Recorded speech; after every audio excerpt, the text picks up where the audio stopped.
Good evening, CAN TV viewers. Thank you for tuning in to the Doty Report on Comprehensive Health. My name is Yolanda Gibbons, and I am your host for this evening. And I just want to say hello to the founder and CEO of the Georgia Doty organization, Mr. Don Doty, and his wife, Miss Joyce. I always say hello to them. The Georgia Doty organization has been around, I always say this, for over 20 plus years, being a health advocate for the community, really taking the lead in providing health education and resources and connecting people to quality health care and resources and information that sometimes just doesn't tend to get to the community and throughout the neighborhood. So we are so appreciative for even this show.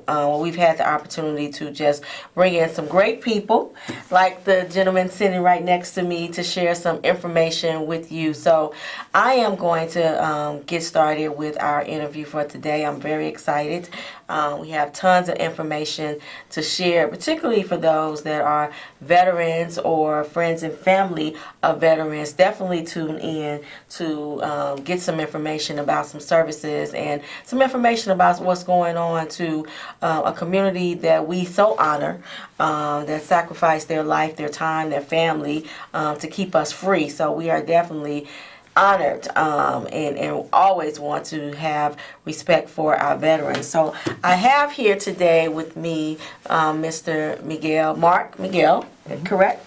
And I heard that he's plays the violin, does some stuff with wood, and he actually rode his bike here, which I think is really, really cute. But outside of that, he is the director for the Jesse Brown VA Health System. So I am honored to have you here with me. And so I first want you to share with our viewers just a little bit about who you are as it relates to your role with the Jesse Brown VA Health Systems. Oh, thank you, and definitely glad to be here.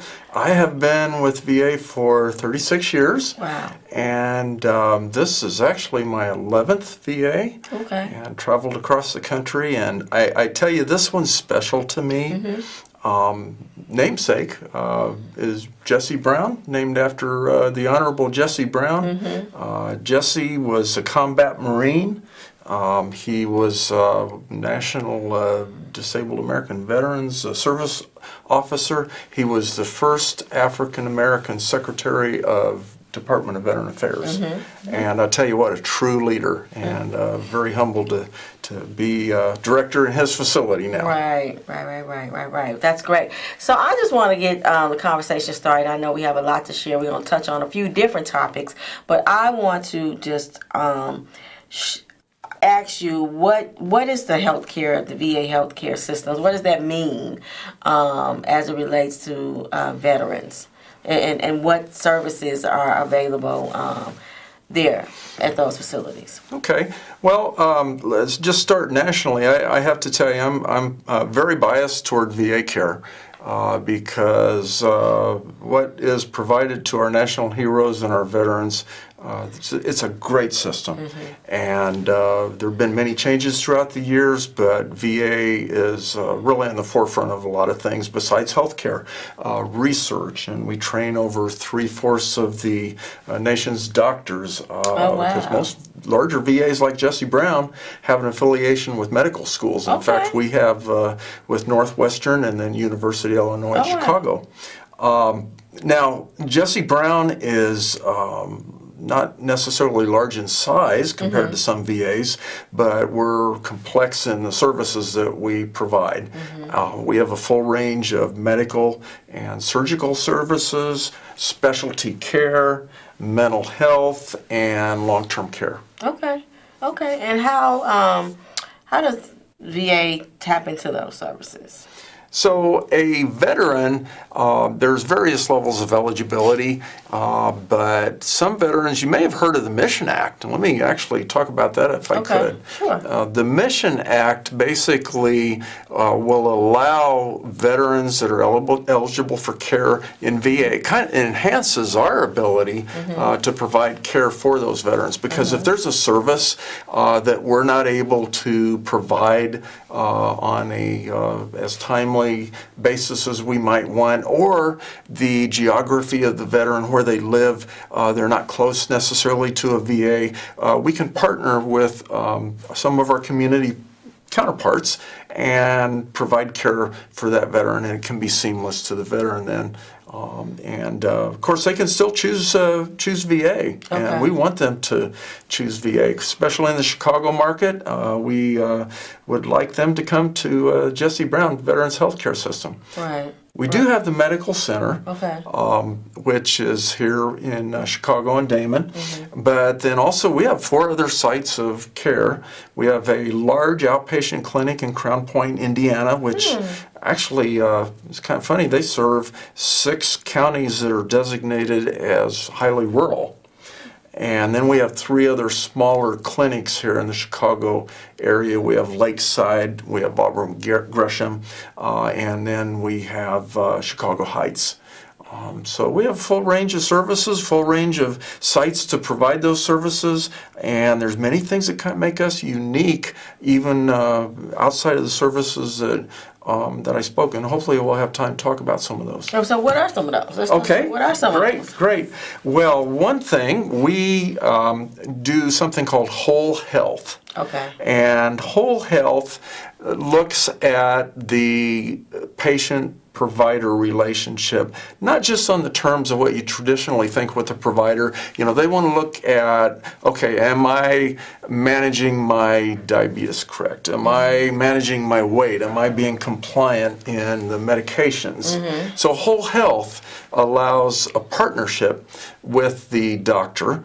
And instead of focusing on the outcome of the veteran in terms of what the doc wants, which is good, but it looks at what's the goal of the veteran. And so it might be a grandpa that just wants to, he might have some heart issues and have some issues, but he wants to go fishing with his grandson. Okay. And so that's his goal. Right. And so if the doc can work with him on that, and that veteran's going to be very motivated to participate in that partnership, and the outcome of his health episode is going to be better.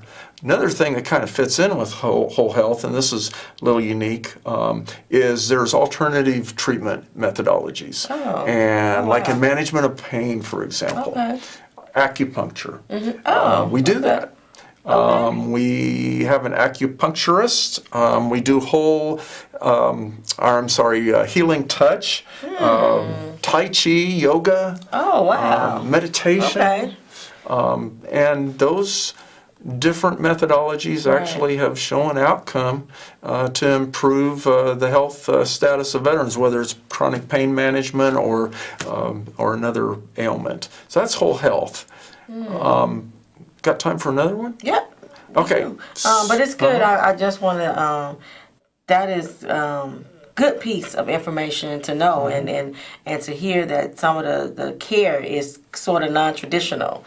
That's available for our veterans. So that's great. I am talking to Mark MaGill. He's the director for the Jesse Brown VA Health Systems, and he's sharing some information about services that are available to our veterans and some of the unique services that are available to those services in terms of care. So if you are a veteran or family or friend of a veteran, I just want to encourage you to tap into some of these services that are definitely available for you. So what are some other services? We have a full range of telehealth services. And telehealth services are basically using technology, because you can't always have a provider and a veteran that needs care in the same place. Right. Okay. So what this allows is there's no geographic boundary that's a restraint. You might have a veteran that needs to have a teledermatology view of something, have a specialist look at that. But they can come into like one of our clinics or some remote site, and the specialist can actually view that and make a diagnosis or have a consultation with a primary care doc based on that telemedicine, telemental health, telesleep studies, tele-ICU. I mean, we can do surgery Sleep remotely. studies, It's wow. cool. Yeah. So it's getting the right care to the veteran at the right place at the right time with the right staff using the right technology. Right. Absolutely. That's great. So are these services free to veterans, or is there a process? Do they have to have insurance or Medicaid, or what is that like for veterans? So eligibility requirements depends on the service-connected status of the veteran. That's determined through the Veterans Benefits Administration. We have a regional office here that's right adjacent to the hospital, but in some cases that care is completely no cost to the veteran. Also, there's an income determinator, and if they are above a certain income threshold, there may be a small copay associated with that. But as far as the total cost to that veteran is for the care that they are providing, it's a great value. But they are, as long as they are, just saying it in regular terms, a veteran, they are eligible to come and at least receive services, and the costs or whatever varies, but they can definitely come in and be serviced through those systems. And I would actually, if I could give a number out, I'd like to encourage any veteran that is not receiving health care with the VA, especially if you're in the Chicago market and could come to one of the Jesse Brown Veterans Healthcare System sites.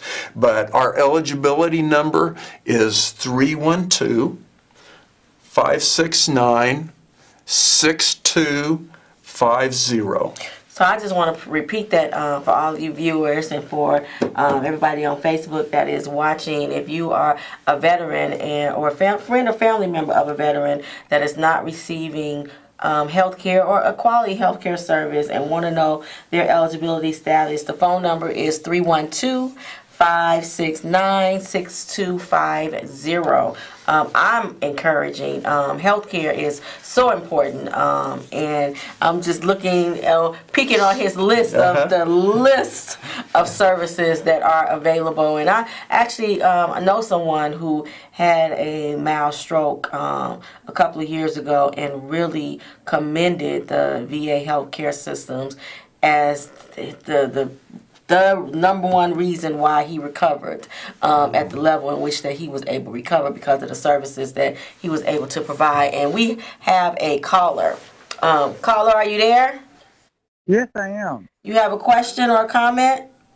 Yes, I'd like to ask if, in fact, as a veteran, are there other places I can get medical treatment other than just at the VA? Are there other places that VAs can go for treatment?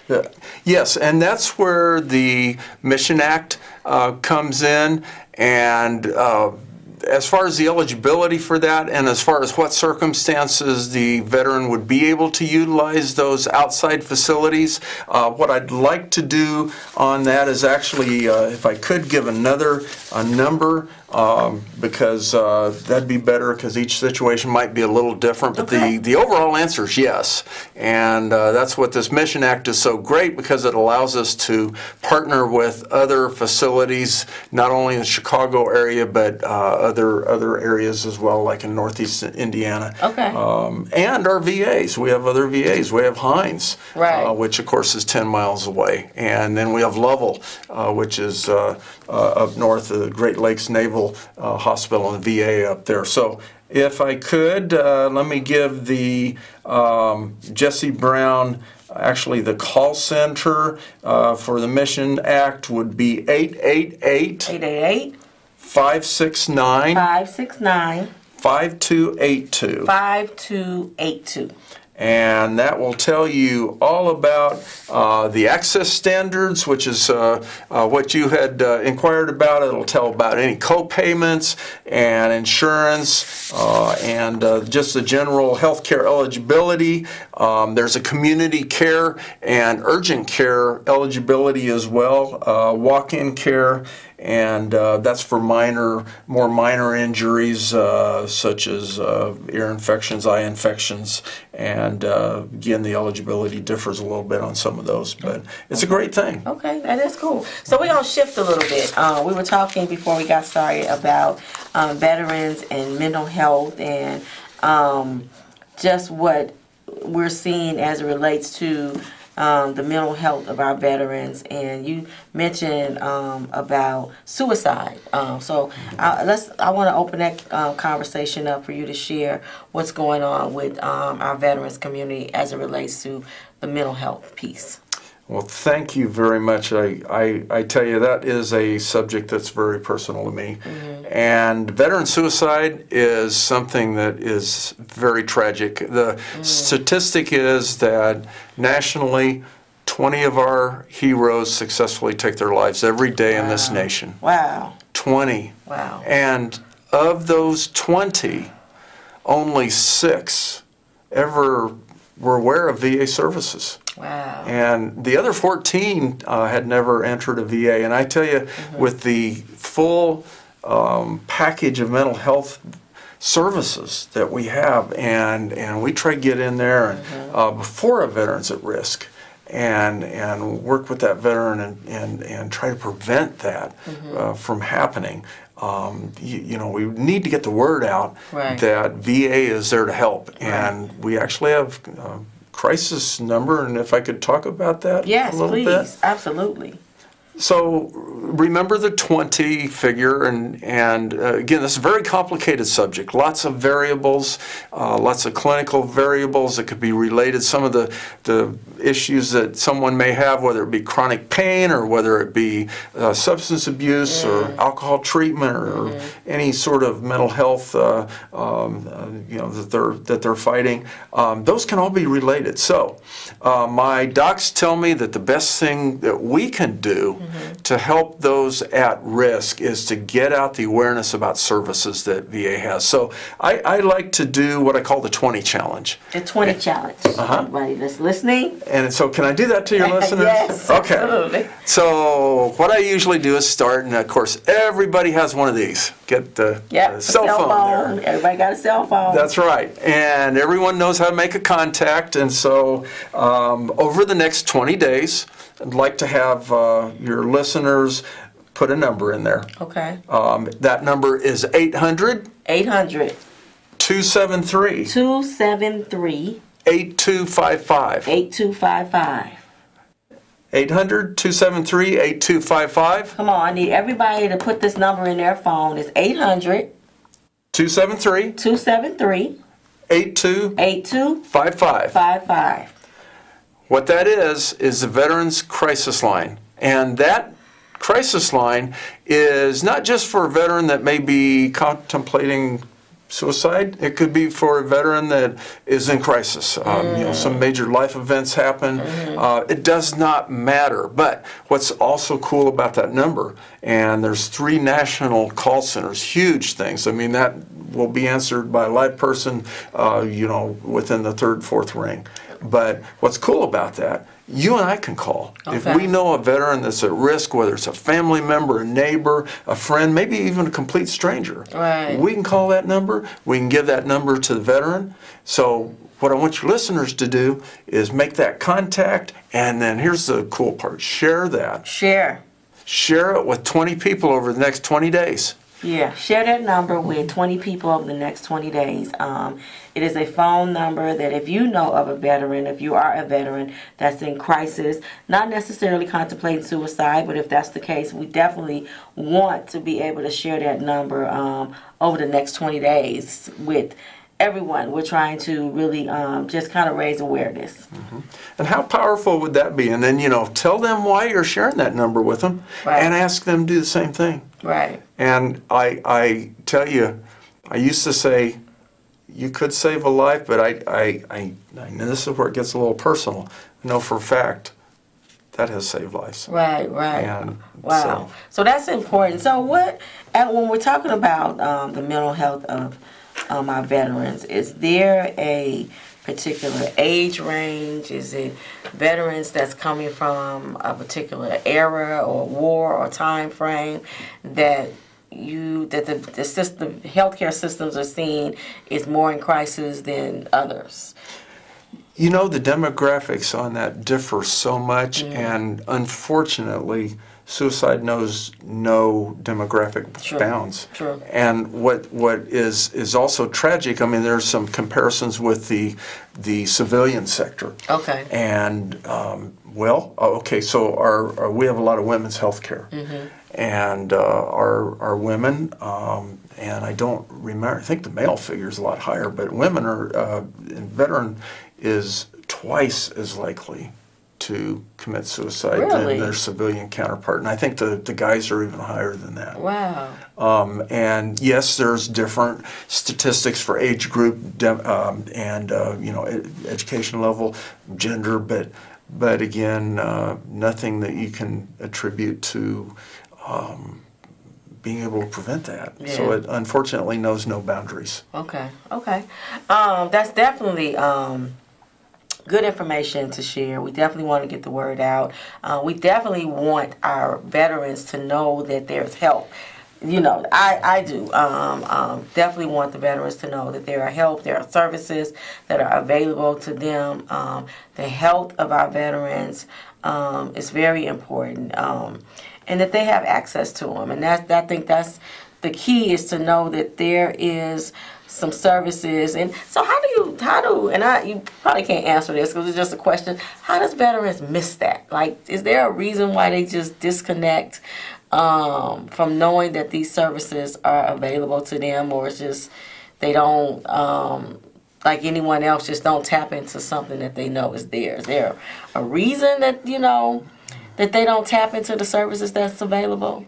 Well, years ago, when the veteran transitioned, immediately upon discharge, they didn't even know about VA services because that wasn't part of the process. We actually now, the last couple of years, that is a huge part of the process. Okay. We actually have a transition and care management clinic that we seek out recently discharged veterans, and we assess needs, we assess where we can help them. Sometimes that's with the family, sometimes that's directly with the veterans. Whether that's healthcare needs, we even help in job skills, legal issues. Sometimes those need to have a little bit of help there. We have all kinds of things that are available for transition. That's being done nationally too, and I think just what you said, the realization is that when they get out, they need to be aware of those services. Used to be, the thought was as well, they just want to get discharged and get home. But they do need to have those services made available to them and know where they can come if they need us. Right, absolutely. I totally agree with that. So what else is going on? Any upcoming events happening with Jesse Brown that the community needs to know about and could share? Well, I'm glad you asked. In fact, tomorrow we have, we're partnering with the American Legion post 9/15, and we are having Dory Miller Day. And hopefully everyone knows Dory Miller was an awesome American hero. Okay. And young 22-year-old cook that was in aboard a battleship, Pearl Harbor, was attacked, and he helped save so many lives. He sacrificed himself, and he went on to man a .50 caliber machine gun to defend the ship. He didn't know how to do that, but he figured it out. And because of his actions, lives that would have been lost, guarantee it, were saved. And of course, in Chicago, we have grade school named after him. And we're going to celebrate his life, honor his legacy. And that is tomorrow at the Jesse Brown main building. It's on the second floor in the prescription conference room, and it starts at 11 and goes to 12:30.